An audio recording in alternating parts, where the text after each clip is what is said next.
Hey, John. Hey, Lauren. So good to see you. Good to see you always. Always. How's your day going, John? I've had a bit of a day. But it's like 7:16 p.m. on the East Coast. And I'm going to make a choice about how I'm going to show up here. I do have a really funny story, though, before we dive into the topic. Can I share? Is that okay if I share? You can, but before you share, I just want to welcome everybody. And hey, John, thanks for joining us. Not me, not this John. There's another John is hey, here. John. And Fiona is here. If you're here with us, say hi in the chat. Let us know you're here. Ask us questions along the way. We've got hello from Nicole. We've got a good evening from Dale. Hello, everyone. So glad you're here. Jen Katz is here. Great. Awesome. Keep saying hi. Keep asking us questions. John's got a story to start us off with. Other John says he had a day also. Oh, man. It was a day. It was a Monday. Yeah. Like, I thought I was ready for today. Like, I usually really prepare for a Monday. Oh my God, Anat is here. Okay. I usually prepare for Mondays and I'm ready for Monday. And this Monday just kind of hit me over the head a little bit. But anyway, that's not the story I want to tell. The story I want to tell is I get home. My son came home from camp and he's like, let's go get some Slurpees. Today is 7-Eleven. So if you want free Slurpees, today's the day to go get it. So we're walking to the 7-Eleven, super excited. And I needed some money. I needed some cash because my boyfriend gave me a money clip and I ran. It was like, no, there's no more cash in it. So my cards were falling all over the place. And I was like, I need more money in my money wallet, in my money clip. And so I go to my bank and I take out $100. And instead, it usually gives you 20. What bank dispenses $100 bills? I've never had that happen to me. I was I'm looking for a good set of $20 bills, and $100 pops out, and I was like, that doesn't help me at all. So I'm maybe if I try it again, maybe let me try to take out another $100, and this time can I specify for 20s? No, another $100 bill pops out, and I'm I don't need all this $100. I just need 4 20s or 5 20s. 5 20s, yes, 5 20s. I can do math. And I'm just it's just kind of the perfect ending to the day that I had before I began my time with you and this team. And so I'm really excited. It was a good, funny reset for me. So first of all, I would totally trade you my $100 bill. No, your $100 bill for my 420s. Yeah, no, I can count. I corrected that. I can't. The joke would have been funnier if I got it right the first time. There's do you remember Shel Silverstein is a poet? Yes, I do remember. There was a poem called Smart, where he his dad gave him $1 and he traded it for 2 quarters and was proud because 2 is more than 1. And he ends up with 5 pennies and shows his dad, and his dad's face gets all red because he was so proud he couldn't speak because he had 5 instead of 1. Mm-hmm. That's what that reminded me of. Yeah. Anyway. That's so now you look like Daddy Warbucks with 200s slid into your money clip. I know. But all my cards it doesn't hold it because I needed some cash to make it thicker, and it's not working. So I got to figure that out tomorrow. I know it's hard life.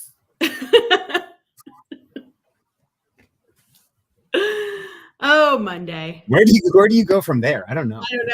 John Skolak asked us if there's such a thing as Monday the 13th. He's the other John who had a day also. Well, if you've had a day, tell us in the comments.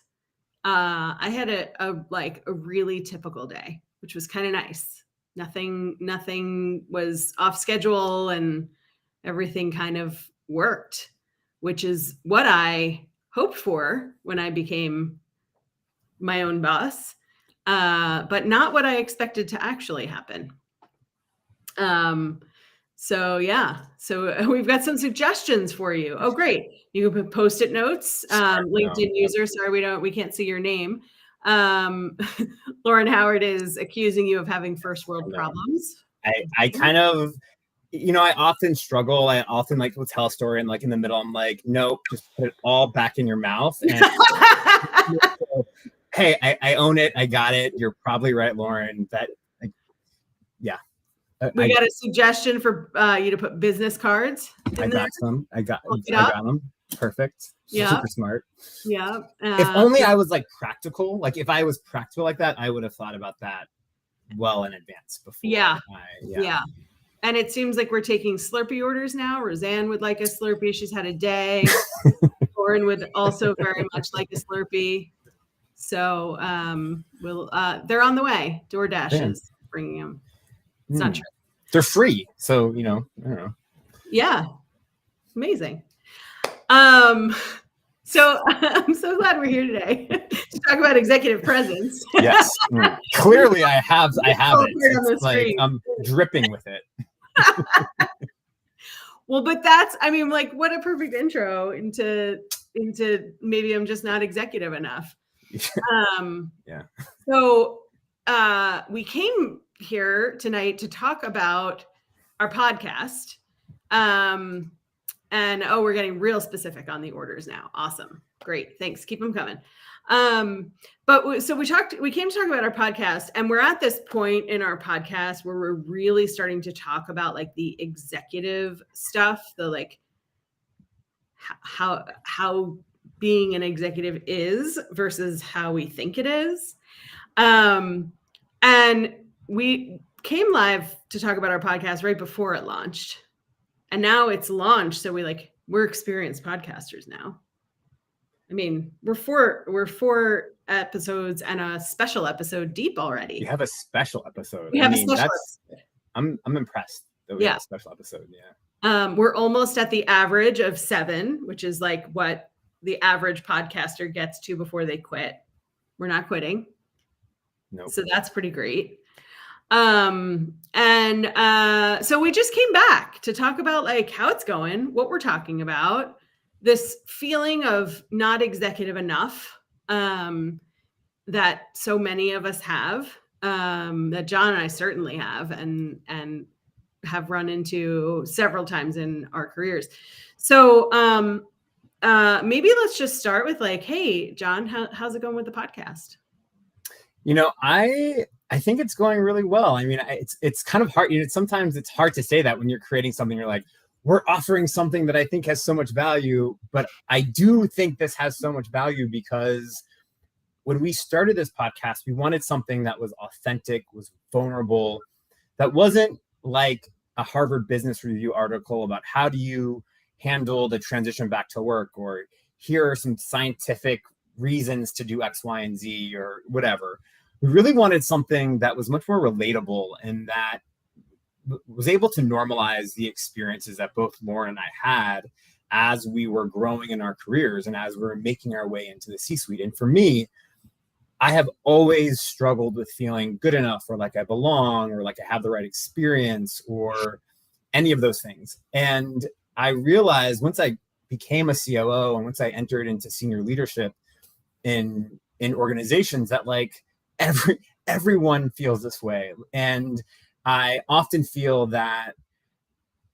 lonely, or like I'm the only one in the world that has this experience. And then I think there are something like almost 8 billion people in the world. Of course, I'm not the only one having this experience. And if I can normalize this experience for other people and give them access to something that's greater than themselves and allow them to believe in themselves and to operate on a different level, it both kind of shines a light on my stuff and removes the shame, and also helps others to grow and to be more effective and more authentic and more courageous in their lives and in their leadership. Mm-hmm. Yeah. I think a lot about how not grown up I am and how much I've been in charge of. And I always looked around me at executives and thought like I would have to figure out how to pretend I was like them. Right. And there's this like everywhere I've been in very corporate environments, and I've been in nonprofit, and everywhere I worked, there was like some like invisible line where you became an executive, and then there was like, I don't know, better. I don't even know how to describe it, but like you walk in like through a portal, and like you like open a door and walk through it, and then like everything's different, right, in a day, like everything. Like in the Wizard of Oz, where yes. like they go in from black and white to color down the yellow brick road. Yeah, and in fact, I helped somebody last year who I used to work with a bio and a resume catered to being on a board. And while we were talking and creating this bio, I said to this person, like, how would you describe yourself as an executive? And he said, I wouldn't. And he makes a ton of money. His title says executive all over it. His level is executive. He has people reporting to his executive office. And I said, you know, you're an executive, right? And he was like, no, I'm not an executive. I'm not an executive. And what it showed to me was that we all don't think we're grown up enough to be like big time, whatever we think big time is. And even me, like I was in an executive position in my last organization, and I didn't feel like I was, just felt like I was doing my job. I worked in HR, so I felt like there was an example that I was supposed to set, sort of. But I never felt like I hit this level where I felt like, the puffed out chest, like I am an executive, and, so I'm just winging it. I've just been winging it this whole time and like sort of getting away with it. And I think that's how a lot of us feel when we are executives. And I think a lot of us who aren't yet executives think that we don't have the it factor, which is where the title for tonight comes. Maybe I'm just not executive enough. And I'd love to talk about how our first episode came about while we were pretending to be executives while we were recording. Yeah, pretending is the operative word there. Oh my gosh, there was so much pretending. Yeah. Well, you tell the story of what happened. So we, Lauren and I met through a coaching program and a cohort, and we just resonated with each other. Like we just kind of gravitated towards each other and became really close, and we did a few lives together, and there was just kind of this good energy and this like desire to talk more. And the title of our podcast is I Could Talk to You All Day, and it's because every time we ended a conversation, we're like, man, I could talk to you all day. And there was just this real energy that we felt in our conversations that were both challenging and inspiring and comforting, and we wanted to take that to other people and to invite other people into that conversation. And we like prepared for this. We were ready. We were hit record. We like meditated before and like set our intentions. And we were very serious going into this, which, as you can tell, like this is totally our personality, is to be very serious and like profesh. And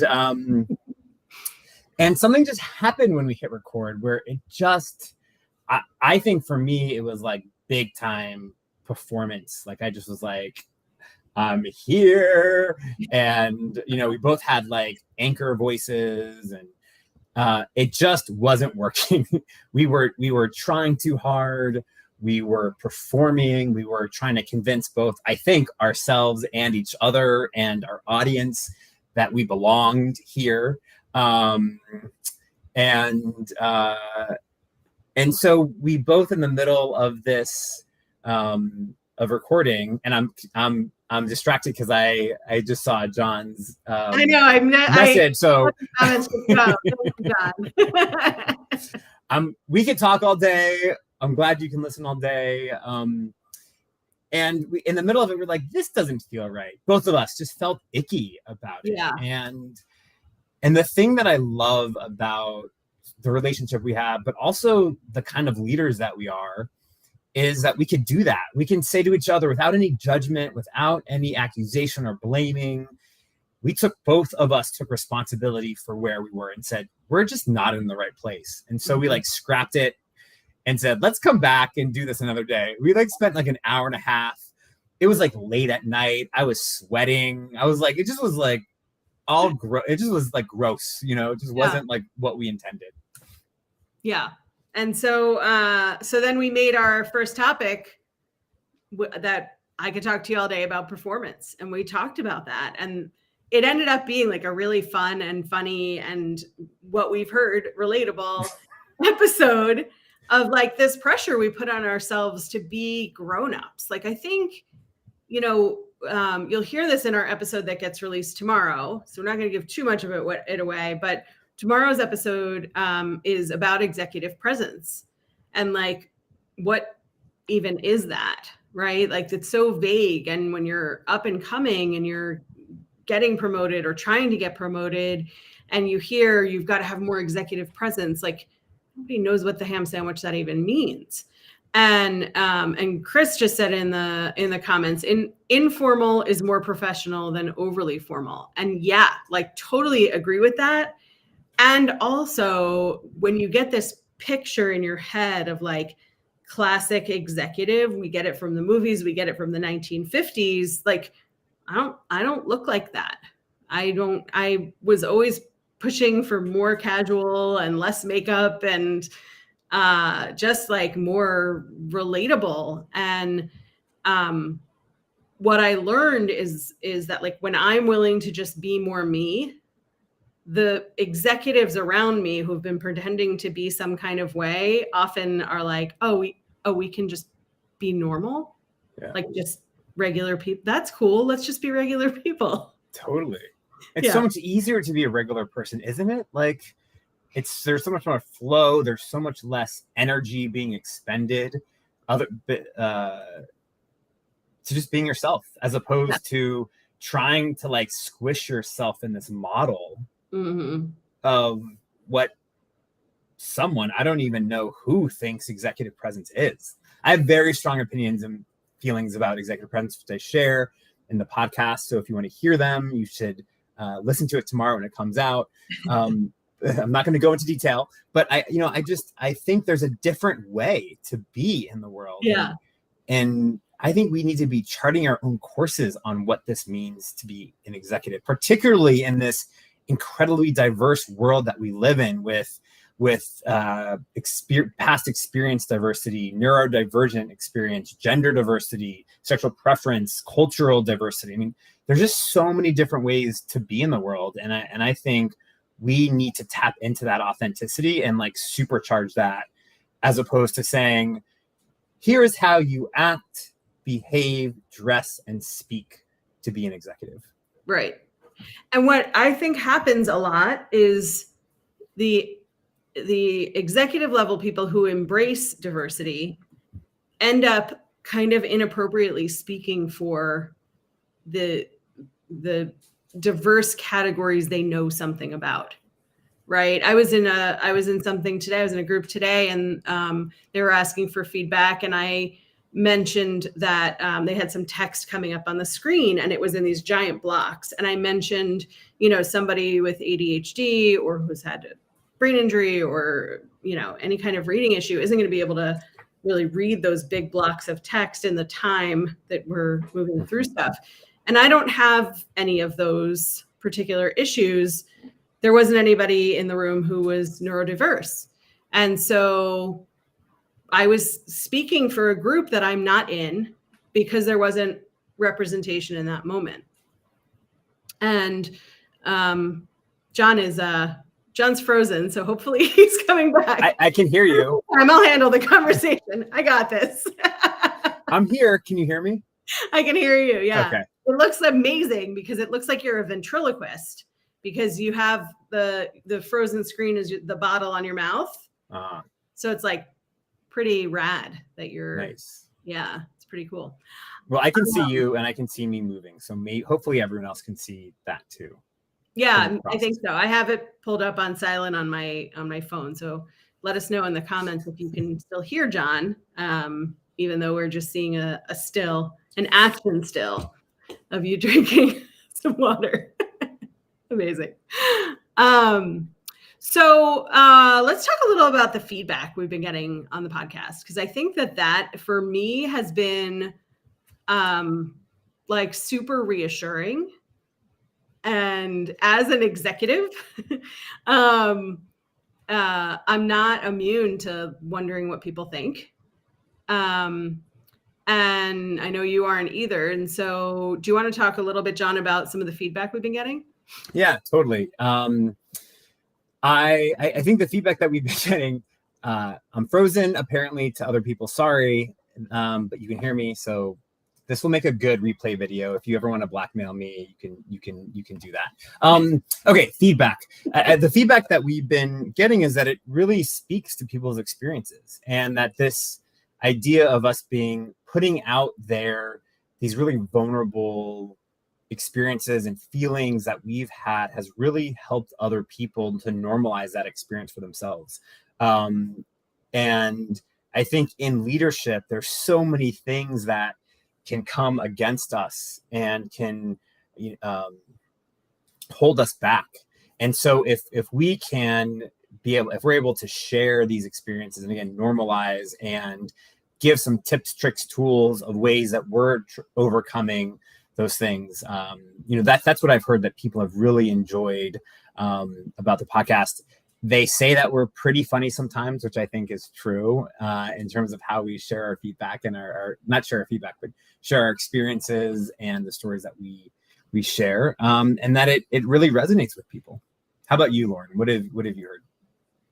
Well, first of all, welcome back to your face, because I can see you again. Back. Yes, you're back.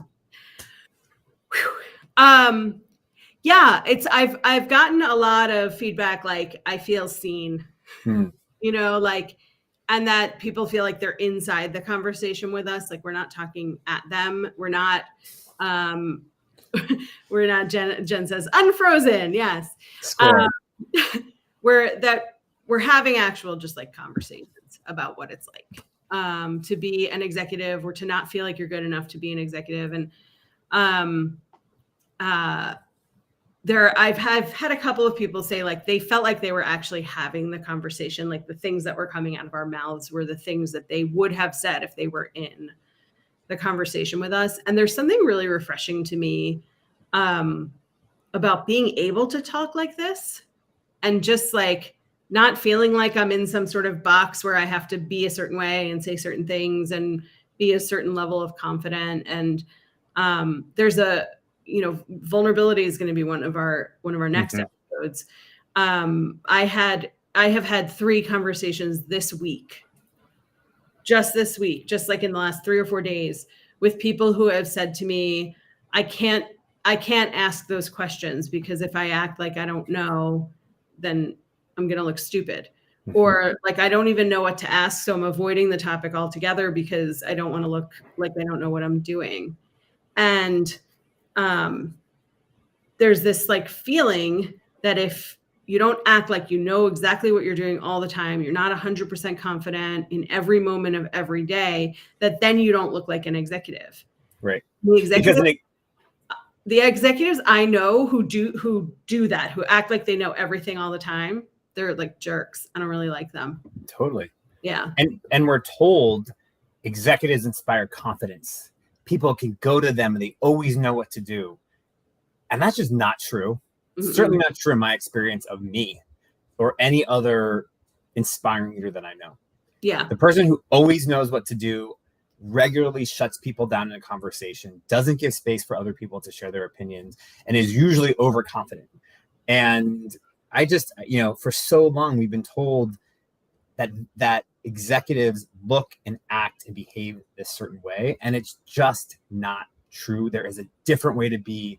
If you don't fall into those categories that, where you read a book about executive presence, or you've gotten feedback from a manager that you don't have a certain type of executive presence, it's just, there's so much more space in the world these days to be who you are and to lead authentically. And I would encourage people to do that because people are hungry for it. The feedback I get as a leader is positive. I'm not perfect. I'm sure I make mistakes all the time, but I really seek to create an environment where people on my team, like, they know when I'm having a rough day. I don't sort of wear my emotions on my sleeve, but I just say, hey, today, for instance, I got like 0 sleep last night. And my first meeting today, I told the person with me, I was like, hey, like, I'm really tired. And so just so you know that in this conversation, like I'm not 100% here.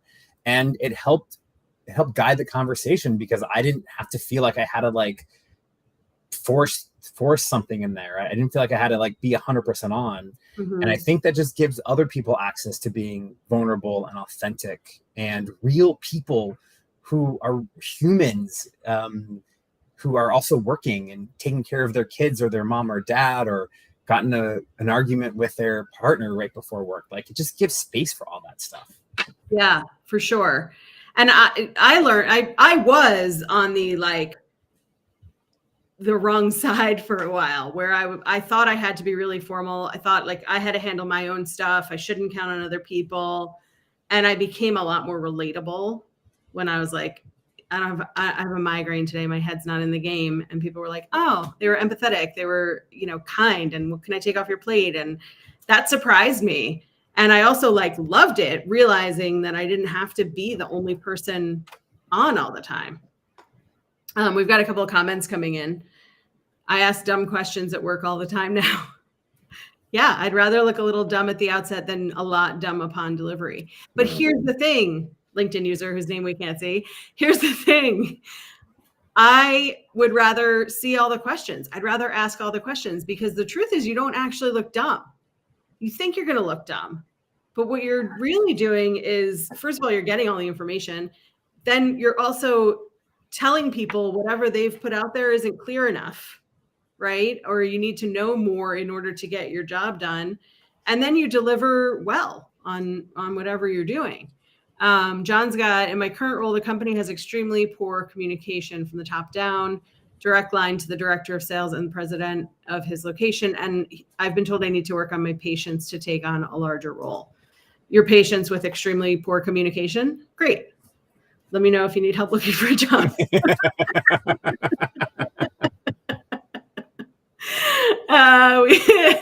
We've got Dale saying, I suspect for some of us that being an executive is the position that's one level in the organization above where we are right now. Yes. And we stop ourselves from asking questions, from getting promoted. And don't get me wrong, our executive levels have these ideas of who and what we should be too, because they've read the books that are poorly written, and they're following the advice that they shouldn't be following. And sometimes you do have to leave your company to show that you can be an executive somewhere else. But it is doable. John, you're laughing, I think probably at our conversation yesterday or the other day when we were recording our next episode. John brought up a specific book about that made us both really mad, and we decided not to name the author. Maybe I decided it and I pushed you into it, but we decided not to name the author because we're not ready to get sued on our episode. And Megan says the person who is not afraid to ask the questions, especially the dumb ones, is oftentimes everyone's secret hero. Yes. I love that. Yes, to that. 100% to that, all the time, all day, every day. Yes. Yes. I can't tell you how I was never afraid to ask any questions. I'm the annoying one at the end of the meeting. Before we close, I just have a quick question, right? And everybody's like, "Oh, we just want to go home," because I want the clarity. And I have had people, especially in the Zoom era, private messaging me, "Thanks for asking that. I didn't want to ask that." So you can set the example for each other and be the brave dumb one, and cheer for being the one to be brave enough to ask. Melody says, when you're real, you're more approachable. Yeah. All that too. Mm-hmm. Megan, Melody, you guys are these are great. Yeah. And Dale is talking straight to John and saying patience is an unusual aspect of professional development. Yeah. And what does that even mean? Right. So you're being told you have to be more patient, probably by someone who's not that patient, who's saying it in a tone where they're you have to be more patient. Right. It's okay. Can you be patient? John says, I used to get called out for, oh no, John has another question. Look, our meetings would go very long, John, you and I. Just really like clarity. Well, John, we've been here for a half hour already. Whoa. Time flies when we're having the kind of fun that we have. I can talk to you all day. I could talk to you all day. We should name something that. Any closing thoughts? What do you want people to know about this podcast? Well, I mean, I think more than what I want folks to know is I would really love topics and conversations that folks would like us to talk about.